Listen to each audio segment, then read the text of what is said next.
chances are that if you clicked this video, you are alive. You're a living, breathing human with thoughts, fears, aspirations, and curiosity, like me. As humans, we're blessed with this gift of intelligence above every other living thing on this planet, but we share the same consciousness as them.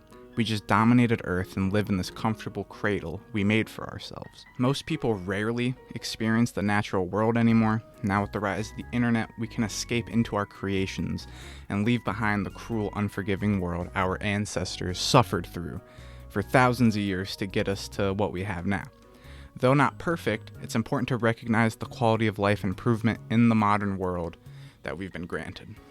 You're watching this video on a phone, TV, or computer. It can almost seem like magic if you step back and think about it. This technology is so incredible, it's hard to wrap our minds around. But I want to use this moment that I have with you, the person watching this. I don't know who you are, I don't know where you are in life, and that goes both ways. But if you're willing, I would love to take a deep dive with you and contemplate our very existence, the thing we all have in common. Let's look behind the curtain of this world we've gotten so used to and explore what it means to be alive, be conscious, and examine this bizarre, incredible universe that we live in. Don't be scared. This video isn't meant to fill you with some sort of existential dread or the pressure of human life all resting on your shoulders. I just want to be alive and talk about being alive because it's the greatest blessing we could have ever been given. Let's start with normalcy bias. This is a term I really liked using when I was in high school and first started to question reality. Since we've grown up on Earth and in this human bubble, we're all used to, we don't stop to question how weird it is. We understand society, school, social etiquette, and our planet Earth. We understand the 4 seasons, different climates, and we understand the weather.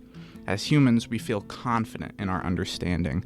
This is all we've ever known, so it's normal to us. Our planet is this incomprehensibly large rock with a thin layer of life on its surface, like a rock in the woods that has moss growing on it. Space alone is a scary thought, and something I feel humans were never meant to fully understand. We can only travel so far into it reasonably, so it's not worth stressing about the size, but it is interesting to consider. I know this can often make people feel small and insignificant, but I'd like to venture and say it's humbling. I love that we have a small slice of existence. I love our home planet. It has everything we could ever need, and that's enough. If you refocus back to our planet Earth in the modern day, you find people basking in its glory.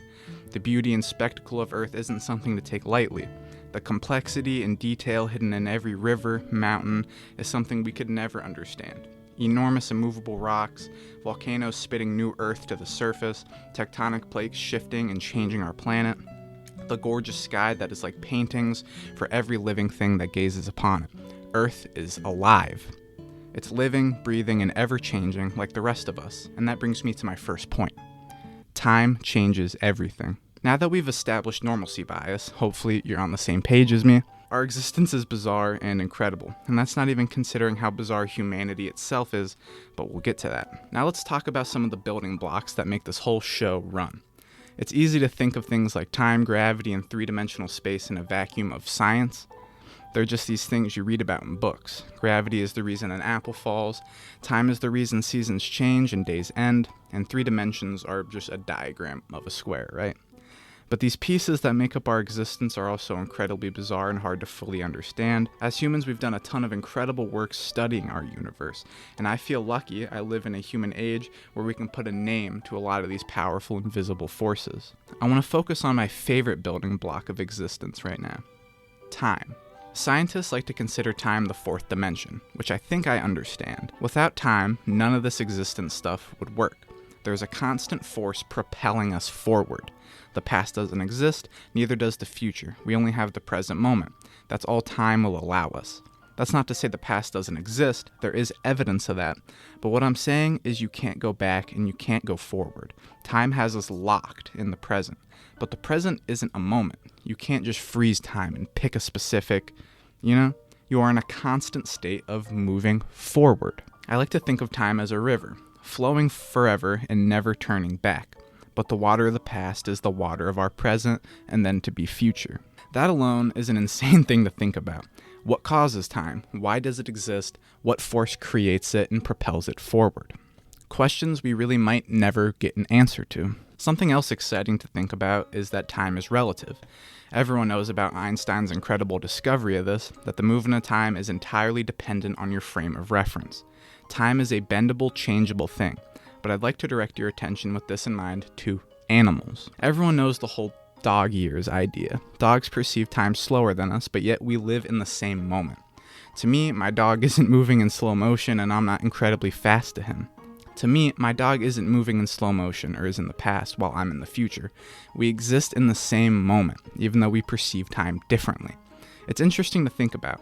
Some days at school or work go by slow, some go by fast. Time is always changing its pace. Something cool to think about. I think it's important to understand and value time. It can be scary thinking that your life will end because of time. Time changes everything, including you. Time is inescapable. You are strapped onto this rocket and it's not going to wait for you. But don't worry. If you stop to appreciate life enough, live in the moment, and appreciate your moment in time, you'll have plenty of it. We're lucky to live as long as we do. It breaks my heart dogs only get a little slice of time, but look at them. They don't care. They're not worried about time, and definitely not the end of it. Be more like dogs. Anyway, I want to move on to my next point, and this one is going to get a little abstract, so bear with me. Death and energy. The major point I'm going to make in this section came to me while under the effects of LSD. Psychedelics alone are a super fascinating drug, completely bending and destroying normalcy bias like a train hitting a car. You have some like DMT and salvia that shatter reality itself, but then you have some like mushrooms and LSD that break the normalcy bias layer and make you look at things more objectively. One major thing I noticed was energy. When you think of energy, you probably get images of light bulbs or someone running on a track. But when I talk about energy, I'm talking about a swell and release. Up and down, an invisible force. Let me explain. Think of human emotion. You have lows and you have highs. Deep low energy sad moments that can then build and flourish into high energy happy moments. It's a constant push and pull. You have all this scattered energy that comes together and then explodes in a beautiful array. Just like stars and planets, we are the same. All this energy from the world, from people, from ourselves swirls up inside of us until it explodes.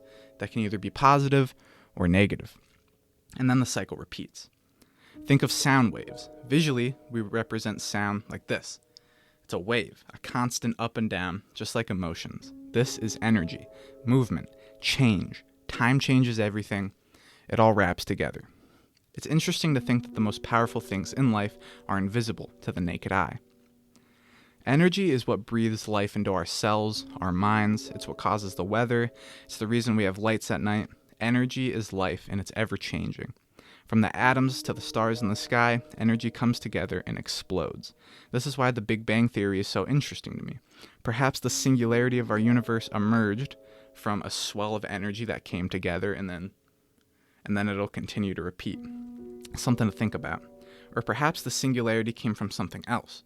We don't know for sure, but it's interesting to consider. Now that I've explained this energy idea to you, hopefully it made sense, we have to tie in death. The entirety of a living thing's life is based around energy and this movement of time. But as the universe began, it will one day end. We are no different. Nothing can last forever. Existence itself rejects that idea. It wants to move and it wants to change. It wants to begin and it wants to end. We are not above the universe, we exist in it. It can be a sad and scary thought that we will end. When I was younger, this terrified me. I have a distinct memory of the first time I thought about death. I was 12, laying in bed at night when I tried to imagine not existing, not waking up, death. Nothingness, ending the march of life. It scared me to my core. I started having a panic attack and ran to my parents' room for comfort. It's instinctual. It's a survival instinct. You don't want to die. I don't either. But we will. It's the price you have to pay for being given life. It's sort of poetic if you think about it, but I think being afraid of death is a waste of time. You are alive now. Enjoy it. There will come a day when you're old, in pain, and have hopefully done everything you've ever wanted to do. And when that day comes, if you lived right, you won't be afraid of death. You'll accept it, and you'll be ready to rest forever or move on to the next phase if that's the way things turn out to be. Now, I know that was a lot. Let's reel things in a little and talk about something a little more lighthearted, all right? Let's talk about color. This is the second major thing that psychedelics made me look at differently. If we go back to normalcy bias, right? Color is what it is. We like pretty colors, we like wearing them, we like seeing them in the sky, we like using them to create art. Humans understand the value of color. We know this for certain. But do we ever stop to appreciate how incredible it really is? Color is what makes life visually stunning. It helps us discern one thing from another. It gives things uniqueness. Different colored flowers, different colors in the sky, different colored people, and different colored stars. Color gives things individuality and beauty. Beyond that, they're just nice to look at. If you're a human with vision, fortunate enough to see colors, I think you should appreciate that. I couldn't imagine a world without them. I remember thinking while on acid, your vision, when you see it in front of you, the entire world, it's almost like a painting, right? This beautiful mix of colors that give you this frame, something beautiful to look at. We spend so much money on physical art when the paintings we really want to see are in front of us. You get a landscape view of a painting, but you could go and see that landscape. A beautiful mountain view, another human being's smile, a dog playing in the mud, or a crowd of your peers cheering for your greatness. What paintings do you want on your wall? Life is art, and if you don't like the art you see every day, it's time to change it. Time changes everything. Will you move forward with it? Will you seek new paintings, new experience? That moves me to my next point, the human condition. In this video, we've explored the very nature of existence, but haven't looked too closely at what it's like to be a human, what it means to be a human. In a lot of ways, being a human is pretty restrictive. We're limited to our senses. Everything we perceive in life is done through organs on our body. We don't get a free cam and no omnipotent view of things. We're damageable, we can get injured, get disease, and die. Our muscles can only do so much before giving out. We can't survive in places too hot, too cold, or without air. Though we are limited, I think this limitation has shaped the way we act, live, and think in cool ways. For example, we wear clothes to keep ourselves warm, and now clothing in human populations is normal. Compared to every other living thing on the planet, we cover ourselves up. Now, even if you live somewhere where you could survive being completely naked, we don't, because it's normal to wear clothes. Now clothing and fashion is a staple of human culture and self-expression. This is an example of humanity taking something evil and sad like freezing to death, finding a solution, and then exploring it and making it our own. Humans like to do that, finding something and then claiming it. Look at the moon, right? Which is related to a major point I want to bring up. Suffering is necessary. I'm sure you've heard people say nothing worth having comes easy, and this is true. It is a fundamental part of human existence to suffer in order to get something you want. You work to get money to get food. You get heartbroken in the quest for true love. You fight wars to usher in eras of peace, etc. This very concept is interesting to observe. Of course, it seems obvious because our normalcy bias, but let's look at it more objectively. Why? This idea exists outside of human creation. It's baked into the very concept of life. If you seek short-term dopamine and satisfaction, you don't grow or change in a positive way, and you don't achieve the things you truly care about. The steps it would take to achieve your dreams, or even a simple task like changing your oil, it's never easy. A lot of people like to make the argument of balance. There's no good without bad, no bad without good. You need the other for yours to have any value. Just like light and dark, they need to coexist together. Without dark, you can't light up a room. Without suffering, you can't find happiness, because without having suffered, you don't appreciate it when you're happy. There is a flaw in this argument, however. Is it necessary that we have to suffer? Is this not a net negative? Is the kill or be killed nature of existence, all this worthless human suffering like war, disease, and natural disaster, really necessary for us to be happy? I don't think so. But I do agree that if you didn't have to feel the pain of working out, you wouldn't be impressed by someone with a six-pack. Does that make sense? There's some things that don't add value. There's human suffering that doesn't push us forward, but there is some that does. The issue is beyond me to solve because it's just the way things are, and we'll never be able to change it. But it's a very important thing to talk about when discussing the human condition. We will suffer. There is no way around it, and that doesn't always have to be a bad thing. But then I feel it's natural for humans to place blame. We blame our governments for us suffering. We blame God for our misfortune. But I'd like to present an idea to you. How much of your suffering is your fault? There are clearly forces outside of our control that make us suffer, right? But I would venture to say that most people watching us have issues in their life that they throw the blame of onto other things, like God, people, or government. But the reason they're suffering and that issue isn't fixed is because they're not doing anything to change it. Trust me, I'm guilty of this too. It's important to self-reflect and use your free will to change your circumstances within your control. Never let suffering, the pain of existence, stop you from achieving the things you want. You can do it. You know you can do it. So do it. Don't be a victim to yourself. Push forward, seek new things. If you don't like your life, do your best to change your circumstances. And if something is out of your control, figure out the best way to handle it in a healthy way.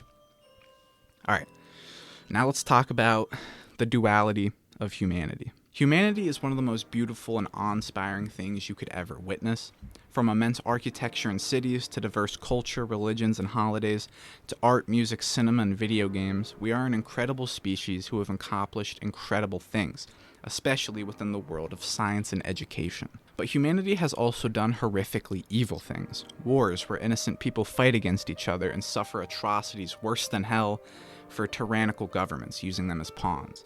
Starvation and disease that could have been prevented by human intervention. Racism, sexism, and homophobia against our fellow human beings. The large-scale slaughter of animals who live to die in boxes and forcing animals to entertain us and be tools for us. Humans have done some truly evil and reprehensible things. So that begs the question, how can humanity be both of these things? Is it because you can't have good without bad, or is there something inherently evil about people? Will most humans choose to do something wrong if it benefits them? I don't think so. When you think about the rich and powerful, the governments of the world, we tend to view them as evil because of the reasons previously mentioned. But when you look at our population by and large, most people are good. We have logic, reason, and a clear understanding of what is right and what is wrong. So why are there so many evil people in power? Well, because evil people seek power, while good ones typically don't. There are obviously outliers, right? You have evil civilians who do terrible shit like murder, rape, and steal, but you also have politicians that are good, who want to have a positive impact on the world. I guess what I'm trying to say is power corrupts, and as a society, I think it's important to remember that not everyone is as evil as we make them out to be, and that most people become that way either through suffering or genuine mental illness. And it's important to try to make that distinction. But the evil of humanity aside, look at all the good we've done as well. The safety we've created, the societies we crafted, and this is my favorite part, the art that we've created. Art is a beautiful, bone-chilling representation of the human experience and our creativity, our desires, right? But also the help we've given others in need, the love we've shared, the parties, sports events, and concerts we've all attended to spend time together, to appreciate something together. There's also the cute little things that humans do, like laugh, hug, and share stories. I think you can find a lot of really sweet things about what humans do, our small mannerisms and stuff like that. I know we tend to look at the terrible things about humanity more than the good because things need to change, right? And there's still a lot of suffering we have the ability to fix. But never forget how beautiful humanity is. Why are we fighting for change? It's because there is good in the world, and it's worth fighting for. Remember to love one another. We have the power to be a loving culture and people, but that starts at the individual level. Let's talk about love. The word love has multiple meanings. Love in a romantic way for a partner, love for a task, hobby, or thing, and love for fellow people, like the love you have for your best friends. In my opinion, love is the greatest force in the human experience. It's the thing we chase more than anything. The good feelings, the smiles, the laughs, the kisses, and passion. We love feeling love, and the incredible thing about it is it's free. Unless you have an expensive hobby or an expensive partner, if you know what I mean. All jokes aside though, it costs nothing to spread love. It costs nothing to choose good over evil. It costs nothing to have empathy and mercy, especially against people you don't really like. Be a force for good, no matter how angry you are at the world, because at the end of the day, being evil does nothing but tarnish and stain your soul and your own happiness. Love hard, believe in love, and seek it out wherever you can find it. And remember to love animals. I'm tired of seeing animals mistreated and seen as objects. I know it's hypocritical to say because you gotta eat, right? But remember they're alive too. Humans aren't alone on this planet, and not everything on it wants to kill you. Well, I guess now it's time to ask why. Let's talk about the God argument. Everything I've talked about so far in this video, most people would unanimously agree on, more or less, right? But now we're entering unknown territory, ideas beyond our current knowledge, our very own limitations, if that's how it turns out to be. When humanity asks the enormous question, why does something exist instead of nothing, you get three classes of thought. 1. Atheism. People who believe there is no God, and our very existence is the result of coincidence, that life exists because it has to. It was a freak rare chance that we are here today, and that's because, even if something is rare, given enough time, which the universe has plenty of, that this rare chance would naturally occur. But atheism relies on science for their basis of belief, which is where a major hole, in my opinion, in atheism appears. We don't know everything. We are constantly studying and experimenting with the universe to better understand it. Atheists don't see evidence for God, so therefore they choose not to believe in God. But in my opinion, it's ignorant to assume that our universe itself, and all its size, mystery and beauty, and expert craftsmanship, isn't evidence enough. That very idea that we exist at all isn't enough evidence doesn't make sense to me. Beyond that personal opinion, which I want to note is an opinion, I don't see why God and science can't coexist. Maybe a God was behind the Big Bang. Maybe a God crafted the idea of time, 3D space, gravity. You get what I'm saying? For all we know, there is something beyond our understanding, something bigger than the tiny rock we inhabit. And that leads to the second belief, God. Humanity has countless different religions and faith that point to divine entities beyond mortal blood, beyond our plane of existence, and claims that they had a hand in the universe we live in, and that everything is exactly as it's supposed to be, as told by scriptures and sometimes even the word of gods. A lot of people are put off and made uncomfortable when God gets brought up, and there are a couple reasons for this. Maybe they feel slighted by God, like when they were born into their life they got an unfair go of it. Or perhaps they lost someone or something and are angry at God for taking it from them. Or maybe they worship evil, or do believe in God but reject the good he offers, seeing him as evil instead. A lot of people say if there is a God, why do we suffer so much? Why do children starve? Why do tornadoes wipe out villages? Why is the very nature of life on Earth built on killing other things to survive? That is the major hole in the argument for God, for most people. And then, in my opinion, the second most common argument against God is the actions of people. Religious wars, pedophiles in the Catholic Church, religion pushing ideas that discriminate against other people. But it's important to remember that those are the actions of men and not God. You can't blame God for the evil humans do. So then, the only valid argument against God is the natural suffering that occurs on God's creation, Earth. The natural disasters, the kill-or-be-killed world, the disease. Even if you think God is in the wrong for allowing these things to exist, that doesn't mean he doesn't exist. Maybe he is wrong for allowing these things, but then why would he give us so many gifts, like light, like color, like love? If a God exists, he gave you the greatest gift of all, life. And if you don't believe that is the greatest gift, you're not truly living. But let's back up. In order to arrive at the solution God exists, you need faith. You're choosing to believe something that can't be proven. Same as atheists believing a God doesn't exist, even though there's no possible way we could ever truly know. It's having faith in the opposite. No one really knows, and that's where our third belief comes in. Agnostic. This belief has become more popular in the modern day, as people look away from God for some reason, but don't like the unsatisfying, open-ended conclusion atheism provides. So they just say, I don't know. And that's what being agnostic is. You acknowledge that nobody actually knows, and our world of understanding hasn't allowed us and may never allow us to know for certain until we die. We're not supposed to know, maybe, or maybe you don't care and you just want to live your life without being bothered by these questions. All three lines of thought are valid and have their positives and negatives. At the end of the day, no one knows for sure. But remember not to get mad at people for their beliefs. That's ego. Believing someone is dumb for not seeing the way you see existence is assuming that you're not also an idiot who has no idea either. So be kind, and remember that it's okay to believe in God and it's okay not to. Don't be cruel to people who see life different than you.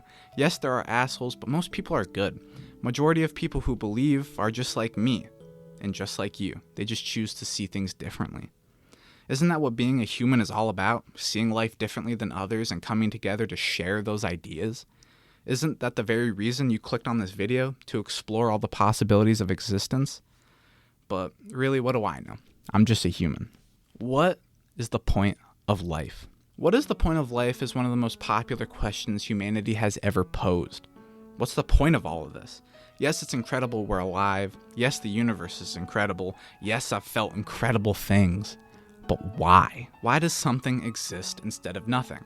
After all, it would make logical sense that nothing should have ever existed, because in order for something to exist, something had to come before it. Did time and space appear out of thin air?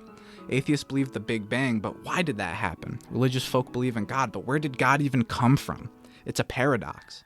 But that doesn't mean our question of what is the point of life is unanswerable, because I actually have an answer to this question. Picture this. Our universe, as it is, but there is no life, no conscious beings to look at it and be like, hey, we exist. This universe exists. I exist. Without that, the universe would never truly have existed. In a literal sense, yeah, it's there, but if nothing were to ever experience it, it didn't really exist. There's no memories of it. So with that in mind, we exist because we have to. We wouldn't be having this conversation if things didn't exist exactly as they do now. We can never know for sure why any of this is here, but we can know that we're experiencing it. That's the only thing in life you know for sure, that you're alive, that you're experiencing right now. We're alive, all together. It's this mind-bending, incomprehensibly large, beautiful fucking world. Get excited. You're here. Dance, laugh, make art, seek adventure, explore our planet, explore the stars. Love life because it's all we have. That's the point of life. To be alive, to be here now. And that's all it is. It doesn't get any simpler than that. Stay curious, enjoy life, and remember to love. If you want to elaborate, pose a new thought, or offer an argument or differing perspective against anything I said in this video, leave a comment. I would love to hear it. Thank you all so much for being here with me. Good luck out there wherever you go, you beautiful, conscious soul. I hope you live a good life. Till we meet again, I love you.